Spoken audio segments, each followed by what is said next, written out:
¿Qué tal? Muy buenos días. Mi nombre es Mario Alberto Treviño Guillón y hoy les voy a hablar sobre el sistema genital. Hay que empezar definiendo algunos términos y dando un poquito de contexto para abordar este tema. Hay que entender que la diferenciación sexual es un proceso complejo en el que van a intervenir bastantes genes. Entre ellos algunos son autosómicos, sin embargo, la clave de la diferenciación sexual va a ser el cromosoma Y. Este va a contener el gen SRY que posteriormente va a codificar para la proteína SRY, que es el factor que rige la formación de los testículos.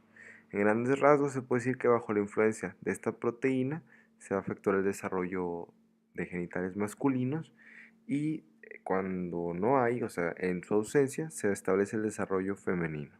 Eso a muy grandes rasgos. Más adelante vemos un poquito más sobre genes. Ahora hablemos de gónadas.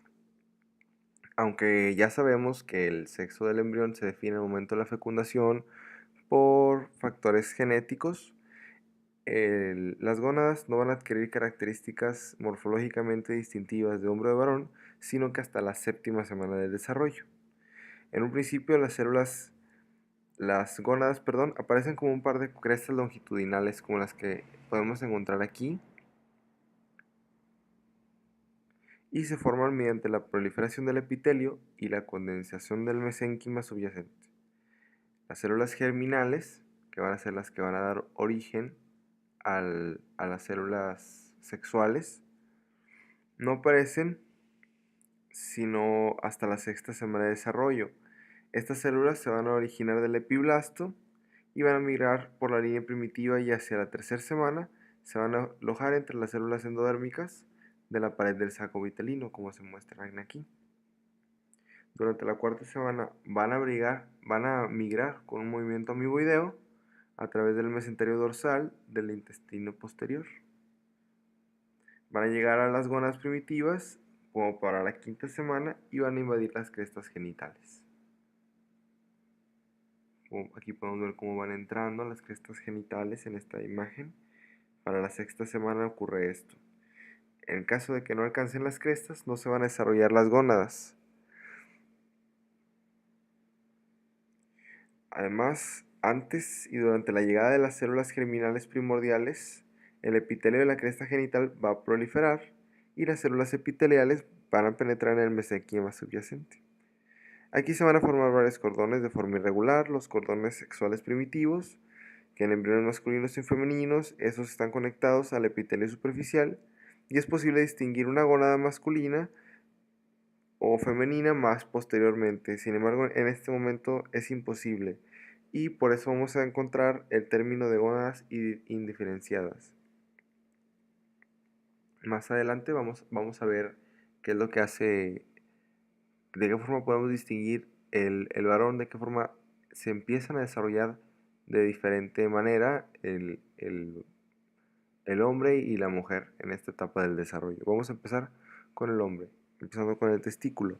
Si el embrión es genéticamente masculino, se hace que tenga el complejo cromosómico sexual XY bajo la influencia del gen SRY, del que ya practicamos la importancia, se va a iniciar la formación del testículo por medio del gen y la proteína que codificaba SRY. Los cordones sexuales primitivos van a seguir proliferando y van a penetrar en el profundo de la médula para constituir ahora sí que el testículo, como lo conocemos aquí. En dirección del hilio de la glándula, los cordones se van a dividir en una red de diminutas líneas celulares que más tarde van a dar origen a la red testicular. A proseguir el desarrollo, una capa densa de tejido conectivo fibroso, que va a formar la túnica alburgínea, va a separar los cordones testiculares del epitelio superficial.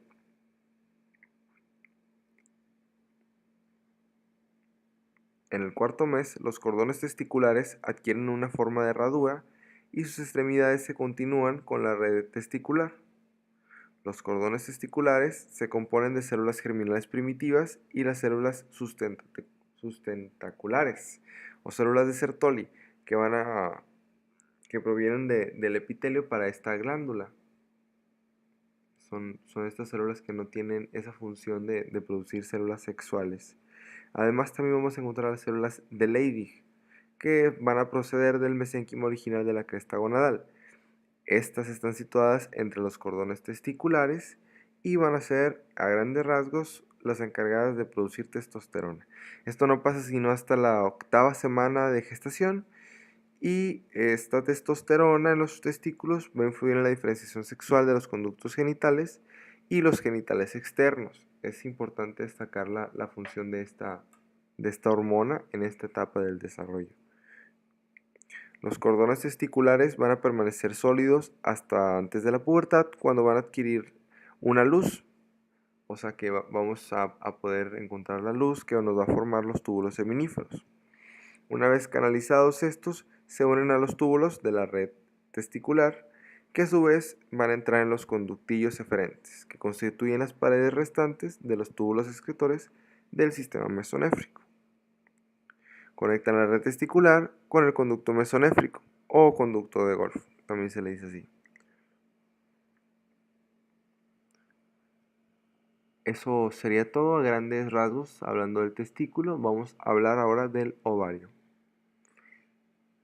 Como ya sabemos, la mujer no va a tener este gen Y, vamos a encontrar más bien la dotación cromosómica sexual de XX, sin cromosoma Y. Y los cordones sexuales primitivos se van a disociar en grupos más irregulares, a diferencia del varón. Estos grupos, que contienen otras células germinativas primitivas, ocupan la parte medular del ovario. Más tarde desaparecerán y van a ser reemplazadas por un estroma vascular que va a dar origen a la médula ovárica. El epitelio superficial de la gónada femenina continúa proliferando a diferencia del epitelio del varón. Y para la 7ª semana se crea una segunda generación de cordones corticales, que penetran en el mesénquima subyacente, pero permanecen cerca de la superficie. Para el 3er mes, los cordones se dividen en grupos aislados de células. Estas continúan proliferando y comenzarán a rodear cada ovogonio con una capa de células epiteliales,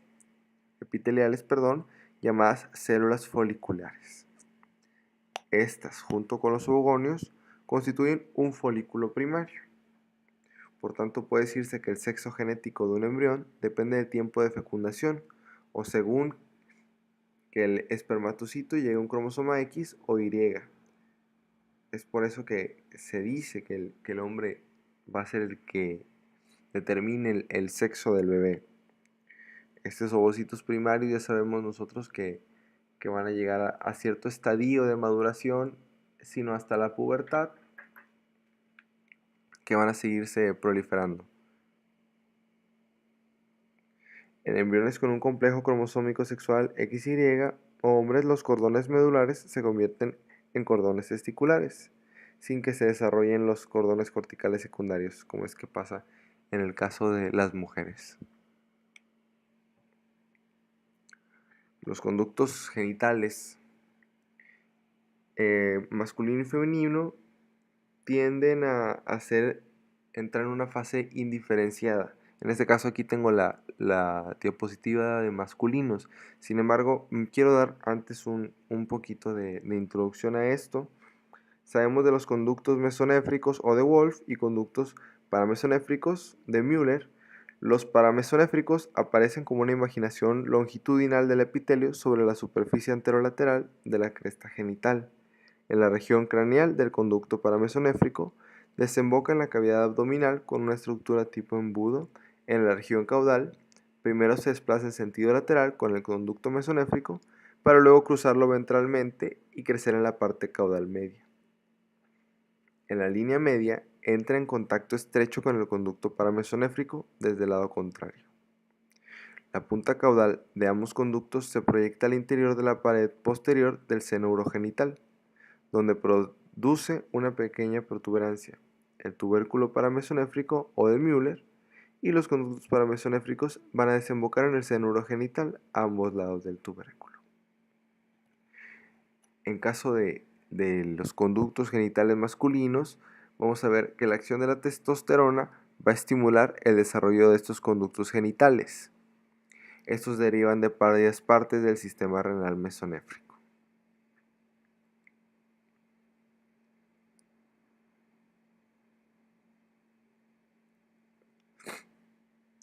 Algunos túbulos excretores primitivos, como los túbulos epigenitales, entran en contacto con los cordones de la red testicular y van a formar los conductillos deferentes. Los túbulos excretores, a lo largo del polo caudal del testículo, los túbulos paragenitales, no se unen con los cordones de la red testicular. En conjunto a sus vestigios se les da el nombre de paradídimo. Con excepción de la porción más craneal, el apéndice del epidídimo, los conductos mesonéfricos persisten y forman los principales conductos genitales. Inmediatamente por debajo de la entrada de los conductillos eferentes, los conductos mesonéfricos se alargan y se contornean mucho, formando lo que conocemos como el epidídimo. Desde la cola de este hasta la yema de la vesícula seminal, los conductos mesonéfricos reciben una gruesa capa muscular y crean el conducto deferente. La región de los conductos detrás de las vesículas seminales va a ser lo que conocemos como el conducto eyaculador. Bajo la influencia de la hormona antimülleriana producida por las células de Sertoli, los conductos paramesonéfricos en el varón van a degenerar menos una parte pequeña en los extremos craneales, que es el apéndice del testículo.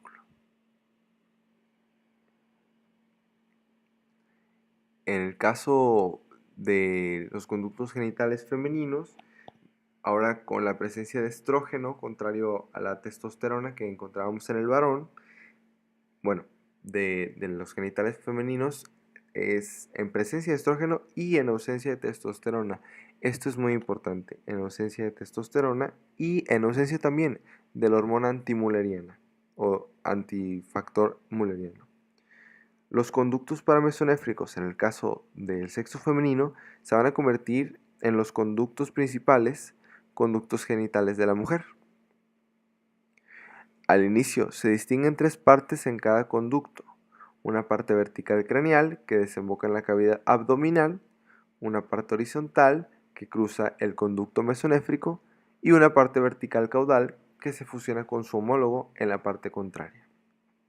Tras el descenso del ovario, las dos primeras partes se convierten en la tuba uterina o trompa de falopio y las partes caudales se van a fusionar y van a dar origen a la cavidad uterina. Cuando la segunda parte de los conductos paramesonéfricos se desplazan en sentido medio caudal, las crestas urogenitales paulatinamente se van a ir ubicando en un plano transversal. Después que los conductos se fusionan en la línea media, se crea un amplio pliegue pélvico transversal. Se llama el ligamento ancho del útero. A este pliegue, que se extiende desde los lados laterales de los conductos paramesonéfricos, fusionando hacia la pared pélvica, la tuba uterina se va a localizar en el borde superior y el ovario en la parte posterior. El útero y los ligamentos anchos dividen la cavidad pélvica en bolsa útero-rectal y la bolsa útero-vesical. Los conductos paramesonéfricos fusionados van a dar origen a lo que conocemos como el cuerpo y el cérvix o cuello del útero, y también pues la porción superior de la vagina. El útero está rodeado por una capa de mesénquima que forma tanto la cubierta muscular, lo que conocemos como miometrio, como su revestimiento peritoneal, el perimetrio. Sin testosterona se van a degenerar los conductos mesonéfricos de la mujer.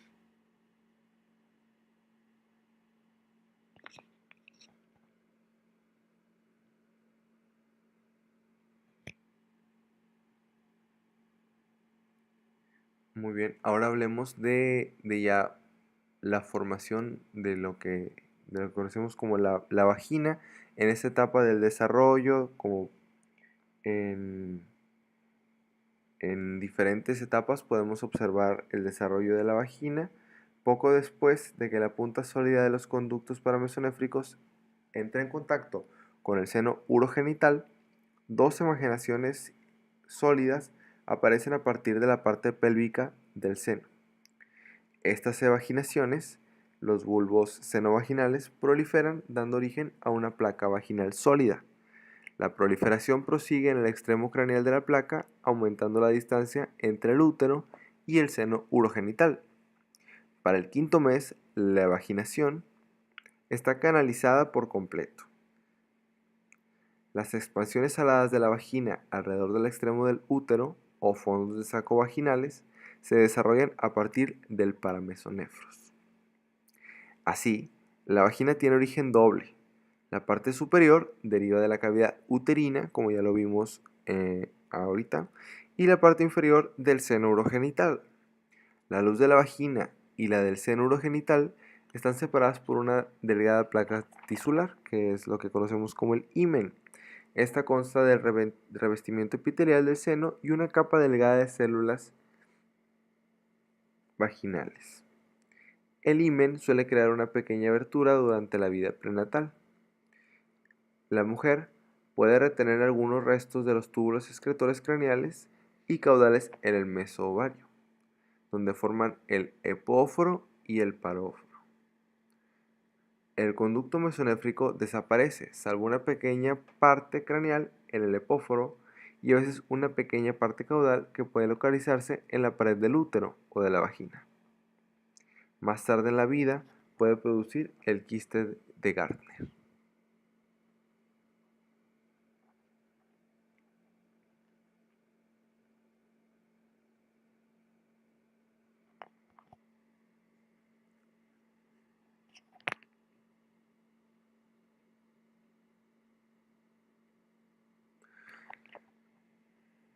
Los genitales externos primero entran en una fase indiferenciada. Para la tercera semana de desarrollo, las células mesenquimatosas en la región de la línea primitiva van a migrar alrededor de la membrana cloacal para formar un par de pliegues cloacales, un poco elevados. En posición craneal con la membrana cloacal, los pliegues se unen para constituir el tubérculo genital.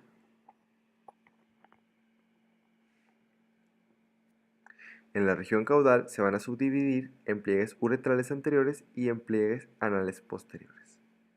Mientras tanto, otro par de elevaciones, las protuberancias genitales, se vuelven visibles a ambos lados de los pliegues uretrales. Más tarde darán origen a las protuberancias escrotales.